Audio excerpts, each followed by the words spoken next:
पहले ऊपर कह रहा है कि √5 एक परिमेय संख्या है, तो हमने मान लिया कि √5 जो है एक परिमेय संख्या है, ठीक है ना।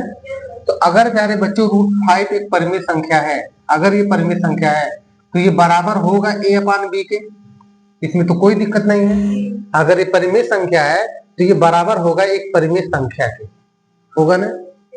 अगर हम बात करते हैं इसका मल्टीप्लाई इधर करेंगे तो ये हो जाएगा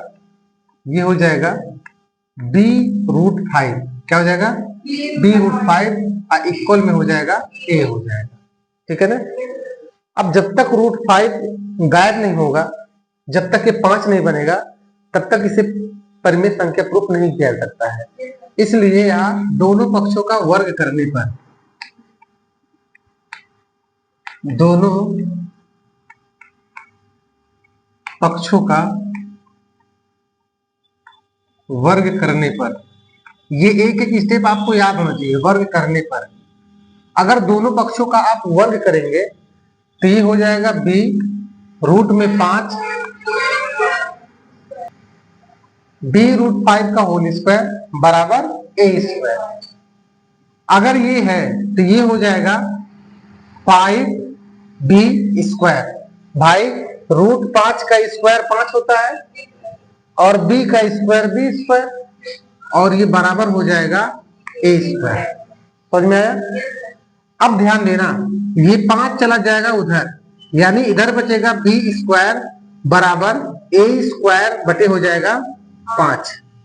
बस में यही हम लिखेंगे कि 5 भाग करता है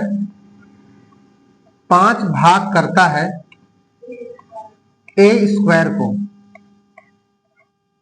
अतः 5 भाग करेगा a को। पास में ये स्टेटमेंट हम लिख लेंगे क्योंकि इसी की अभी जरूरत पड़ेगी। बस में एक मिला। अब ध्यान देना, a बराबर हो जाएगा 5c हो जाएगा, क्या हो जाएगा 5c हो जाएगा। जहां अगर बात करते हैं, जहां c कोई पूर्णांक है, जहां c कोई पूर्णांक है, ठीक है। अब ये 5c क्यों लिखा समझते हैं। देखिए अगर कोई संख्या 5 से डिवाइड करती है तो एक 5 से डिवाइड खुद 5 होगा, एक 5 से डिवाइड 10 होगा, एक 5 से डिवाइड 15 होगा, एक 5 से डिवाइड 20 होगा। बस में इस तरीके से बहुत नंबर है जो 5 से डिवाइड है। क्या ये ऊपर वाला जो है इसको 5 गुणे 1 लिख सकते हैं, कोई दिक्कत नहीं। क्या इसी को लिख सकते हैं 5 गुणा 2? क्या इसी को लिख सकते हैं 5 गुणा 3? मतलब ऐसे हर नंबर को लिखा जा सकता है। तो अगर 5 5 को डिवाइड करता है, इसका मतलब 5 5 गुणे 1 को डिवाइड करता है। अगर 5 10 को डिवाइड करता है तो इसका मतलब 5 5 गुणे 2 को डिवाइड करता है। बस में इसका मतलब ये है कि हमें तो पता यहाँ a है ना, यहाँ क्या है a है। a कुछ भी हो सकता है, 5 भी हो सकता है, 10 भी हो सकता है, 15 भी हो सकता है, 20 भी हो सकता है। इसलिए हमने माना कि जहां a बराबर जो है ये 5c है।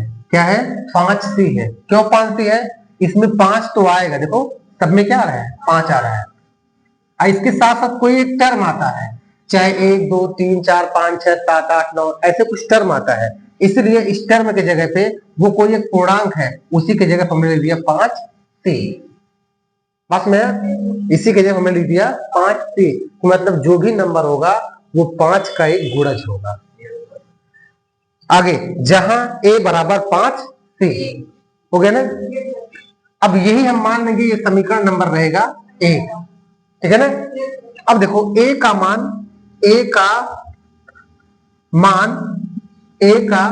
अब a का मान यही है। समीकरण 1 में रखने पर, समीकरण 1 में रखने पर। ऐसे भी लिखा जा सकता है, इसको समीकरण 2 मान लेंगे, समीकरण 2 का मान 1 में रखने पर कोई दिक्कत नहीं है, ठीक है ना।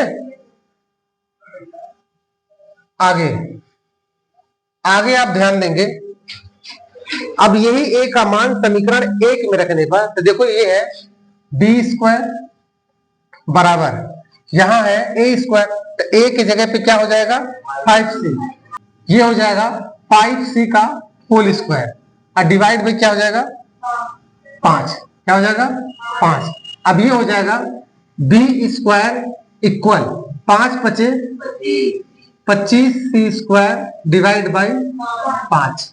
बस में 5 से अब 25 को काटेंगे तो ये हो जाएगा b square equal 5c square. अब ये 5 इधर आएगा तो हो जाएगा b square divide by 5 equal का है c स्क्वायर, ठीक है। अब मैं यहां लिखूंगा, अब मैं यहां लिखूंगा कि 5 भाग करता है, 5 भाग करता है b स्क्वायर को, अतः 5 भाग करेगा b को। बात सुन आया, 5 भाग करेगा b को। तो यहां नीचे आप देख पा रहे हो, एक बार जो 5 है वो भाग कर रहा है a को, और एक बार 5 जो है भाग कर रहा है b को, तो यानी 5 a व b को भाग करता है। बस में देखो, एक बार 5 जो है भाग करता है a को, और एक बार 5 भाग करता है b को, तो सीधे लिख सकते हैं कि 5 a व b को भाग करता है, ठीक है। इसलिए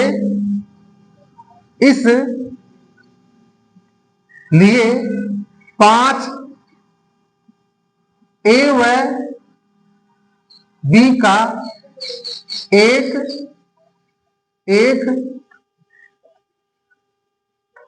एक उभयनिष्ठ गुणनखंड है। एक उभयनिष्ठ क्या है? गुणनखंड है। इसलिए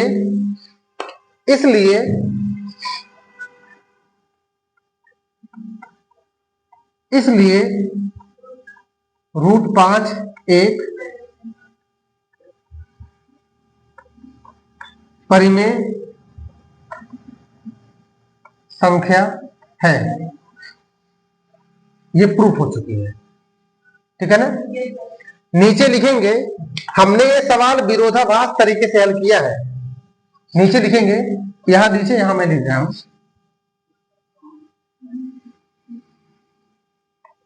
हमने इस प्रश्न को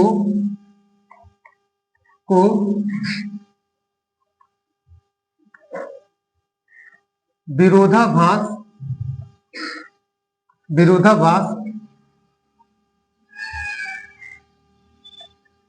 तरीके से हल किया है,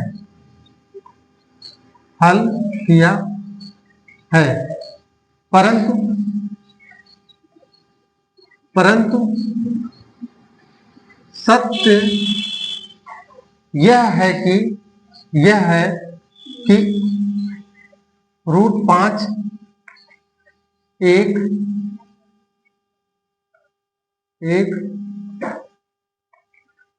अपरिमेय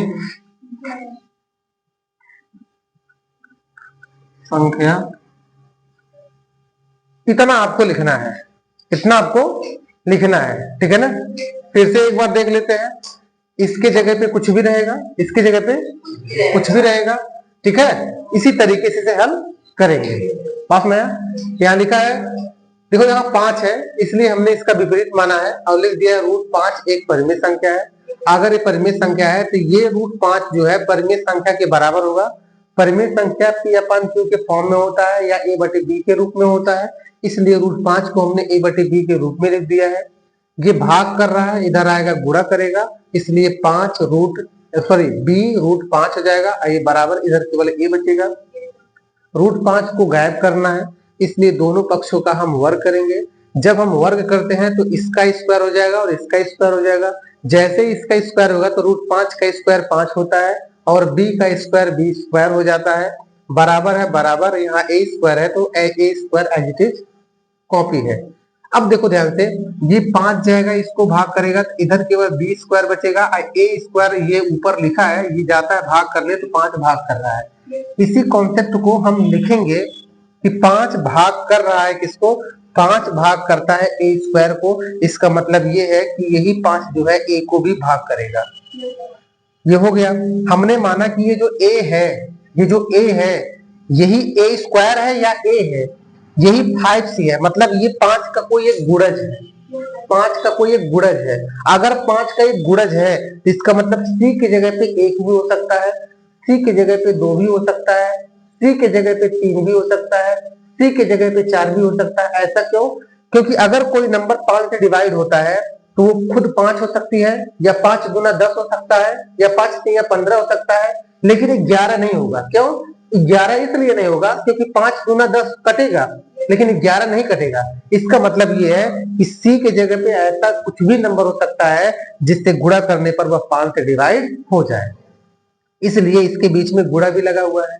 तो यहाँ 5 एकम में 5 तब भी कटेगा, 5 गुना 10 तब भी कटेगा, 5 3 15 तभी कटेगा, 5 चौक के 20 तभी कटेगा। इसका मतलब ये है सी क्या है, कोई पूर्णांक।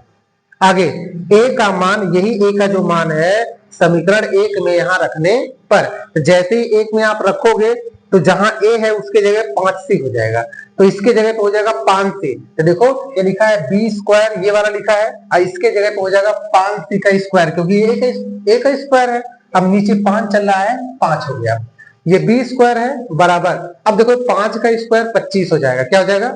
25 हो जाएगा। ये c है, c स्क्वायर है, ठीक है ना। ये काटा हुआ है, ये काटा हुआ है, ठीक है ना। ये 25 लिखा था, यस मत समझना, ये काटा हुआ है। तो ये 25c स्क्वायर डिवाइड बाई 5, ठीक है ना। अब 5 से जब 25 को आप डिवाइड करोगे तो यहाँ केवल बचेगा 5, अब c स्क्वायर है, c स्क्वायर। अब 20, अब देखो ध्यान से, अब ये है, ये 5 आ जाएगा इधर, ठीक है, उधर बचेगा केवल 3। तो ये 5 भाग कर रहा है किसको? b स्क्वायर को। इसका मतलब 5 भाग करेगा किसको? b को। वही चीज हमने लिखा कि एक बार 5 भाग कर रहा है b को और एक बार 5 भाग कर रहा है a को, तो लिख रहे हैं कि 5a व b को भाग करता है। इसलिए 5a व b का एक उभयनिष्ठ गुणनखंड है। एक उभयनिष्ठ अगर गुणनखंड है, इसीलिए रूट 5 जो है एक परिमेय संख्या है। अब नीचे लिखेंगे कि हमने इस प्रश्न को विरोधाभास तरीके से हल किया है, लेकिन सत्य ये है कि रूट 5 एक अपरिमेय संख्या होती है, ठीक है ना। एक बार कॉपी कर लें।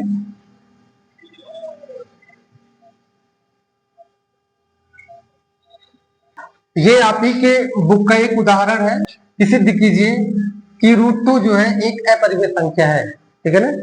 तो अब देखो बहुत कम मेहनत लगेगा, माना रूट 2 क्या हो जाएगा? एक परिमेय संख्या हो जाएगा, इसलिए रूट 2 है बराबर हो जाएगा a बटे b के रूप में। अब ये इधर आएगा तो हो जाएगा b रूट 2 हो जाएगा, b रूट 2 हो जाएगा, इधर केवल बचेगा a। दोनों पक्षों का वर्ग करने पर, दोनों पक्षों का वर्ग करने पर तो b रूट 2 का होल स्क्वायर हो जाएगा। अब बराबर a स्क्वायर है, बात में आया। अब देखिए यहाँ रूट 2 का स्क्वायर हो जाएगा, 2 हो जाएगा, क्या हो जाएगा? 2 हो जाएगा। और ये b का स्क्वायर जो है b हो जाएगा, और इधर a स्क्वायर आपको दिख रहा है, ठीक है ना। अब ये 2 जाएगा, इसको भाग करेगा, तो इसका मतलब अब 5 की जगह पे कितना हो जाएगा? 2 हो जाएगा, ठीक है ना। अब देखिए 2 भाग करता है a स्क्वायर को, तो यहाँ लिखेंगे कि 2 भाग करता है a स्क्वायर को, अतः 2 भाग करेगा किसको? a को, ठीक है ना। देखो 2 भाग करता है एक बार a स्क्वायर को, अतः 2 भाग करेगा किसको? a को। ये स्टेटमेंट है, इसलिए a की वैल्यू हो जाएगी 2c। क्या हो जाएगा? 2c। बस में यार, अब यहाँ 2c का मतलब क्या है? जैसे वहां 5 गुणे 1 हो जाता था, 5 गुणे 2 मतलब 5 का कोई एक गुणज हो रहा था, अब यहाँ 2 का गुणज होगा। यहाँ 2 एकम में 2 हो जाएगा, यहाँ 2 दूना 4 हो जाएगा, 2 तिहाई 6 हो जाएगा। बात में आया? इसलिए यहाँ हमने सी रखा है। सी क्या है? कोई एक पूर्णांक है। ए का मान, यही ए का जो मान है, यही जो ए का मान है, इसी ए के मान को समीकरण 1 में रखने पर, अभी यही ए का मान समीकरण 1 में रखेंगे। समीकरण 1 कहाँ है? तो समीकरण 1 ये है, इसी में रख रहे हैं, तो इसलिए इसी टर्म को हमने वहां लिखा है। ठीक है ना? तो जहां ए रहेगा उसकी जगह पे हो जाएगा 2c। तो देखो ये बी स्क्वायर है, तो यहाँ बी स्क्वायर लिखा है। अब ये ए स्क्वायर है, तो ए की जगह पे हो जाएगा कितना? 2c। क्या हो जाएगा? 2c हो जाएगा। इसका मतलब ये है 2c का होल स्क्वायर। और डिवाइड करेगा कौन? 2। क्यों? क्योंकि यहाँ 2 है। ठीक है ना? ये 2 डिवाइड करेगा, कोई दिक्कत नहीं। अब ये हो जाएगा, अब ध्यान देना, अब ये हो जाएगा 2 गुना 2 का स्क्वायर हो जाएगा 4, और ये c का स्क्वायर हो जाएगा c स्क्वायर, और डिवाइड में चल रहा है 2। अब 2 से अब 4 को आप डिवाइड करोगे तो बचेगा कितना? 2 बचेगा। कितना बचेगा? 2 बचेगा। तो ये हो जाएगा 2c स्क्वायर हो जाएगा। ठीक है ना? अब देखिए यही 2 जो है आएगा भाग करेगा किसको? b स्क्वायर को, तो यानी ये 2 आ जाएगा यहाँ। अब देखिए 2 भाग कर रहा है b स्क्वायर को, तो यहाँ लिखेंगे कि 2 भाग करता है b स्क्वायर को, अतः 2 भाग करेगा किसको? b को। ठीक है? इसका मतलब ये है, यहाँ लिख सकते हैं कि जो 2 हमारा उत्तर आया है, ये 2 a व b दोनों को भाग करता है। ठीक है? इसलिए जो ये 2 है, ये a व b का एक उभयनिष्ठ गुणनखंड है। इसलिए √2 जो है, ये √2 जो है, ये एक परिमेय संख्या होगी। ठीक है ना? अब आगे हमने इस प्रश्न को विरोधाभास तरीके से हल किया है, परंतु सत्य यह है कि √2 जो है वो एक अपरिमेय संख्या होती है। सवाल लग गया? पास में सवाल लग गया। इसके जगह पे कोई भी अगर नंबर है, सेम एज इट इज इसको कॉपी करना है। उम्मीद है समझ में आ गया। ठीक है ना? कॉपी करो ये भी।